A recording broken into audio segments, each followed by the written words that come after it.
Video ini mengajak kita melihat kembali sejarah Aceh modern melalui kisah seorang ulama dan tokoh masyarakat, Teungku Abdullah Syafi'i, sebuah cerita tentang identitas, ketidakadilan dan perjalanan panjang menuju perdamaian.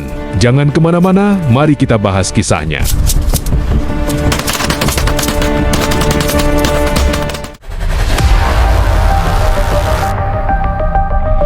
Sejarah Aceh modern tidak bisa dilepaskan dari perjalanan panjang konflik, identitas, dan pencarian keadilan.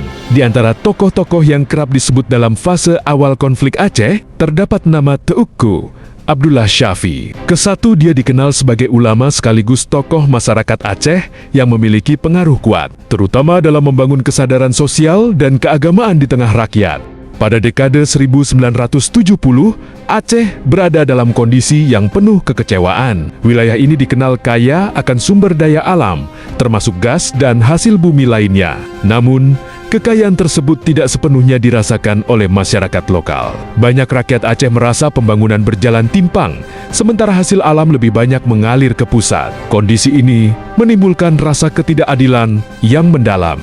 Dalam situasi seperti itu, muncul tokoh-tokoh yang mulai menyuarakan kritik. Salah satunya adalah Teungku Abdullah Syafi'i.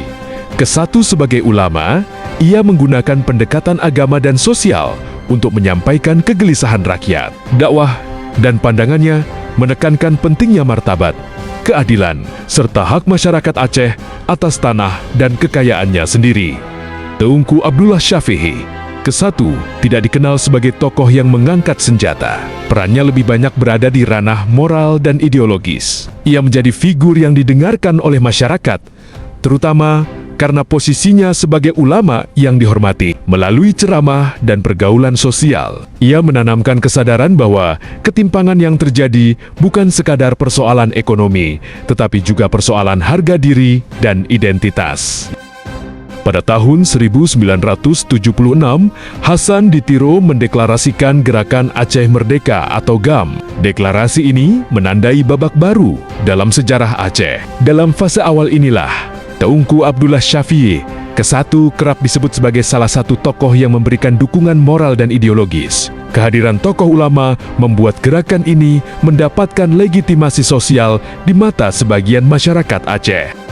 Dukungan tersebut tidak selalu berarti persetujuan terhadap kekerasan. Bagi Teungku Abdullah Syafi'i, perjuangan dipahami sebagai upaya menyuarakan keadilan dan menuntut hak yang dianggap diabaikan. Pandangan inilah yang membuat sebagian masyarakat melihat GAM bukan hanya sebagai kelompok bersenjata, tetapi sebagai simbol perlawanan terhadap ketidakadilan struktural. Seiring berjalannya waktu, konflik Aceh berkembang menjadi konflik panjang yang memakan banyak korban. Dalam periode ini, peran Teungku Abdullah Syafi'i Kesatu tidak banyak terekspos secara publik. Namun, namanya tetap dikenang sebagai bagian dari fase awal, terutama dalam konteks keterlibatan ulama dan tokoh masyarakat dalam membentuk narasi perjuangan Aceh. Konflik yang berlangsung puluhan tahun akhirnya menemui titik balik setelah bencana tsunami 2004 dan proses dialog yang berujung pada perjanjian Helsinki tahun ke-2005. Perdamaian membawa Aceh ke babak baru. Senjata diletakkan dan ruang politik serta pembangunan dibuka lebih luas bagi masyarakat Aceh. Dalam konteks pasca perdamaian, tokoh-tokoh seperti Teungku Abdullah Syafi'i Kesatu lebih banyak dikenang sebagai bagian dari sejarah. Kisahnya menjadi pengingat bahwa konflik Aceh tidak lahir secara tiba-tiba, melainkan melalui proses panjang yang dipengaruhi ketidakadilan, kekecewaan, dan pencarian identitas. Memahami peran Teungku Abdullah Syafi'i berarti memahami bahwa perjuangan Aceh tidak hanya diwarnai oleh senjata, tetapi juga oleh suara ulama, tokoh masyarakat, dan rakyat biasa. Sejarah ini penting dipelajari agar generasi selanjutnya dapat menjaga perdamaian, menghargai perbedaan pandangan, dan tidak mengulangi luka yang sama di masa depan.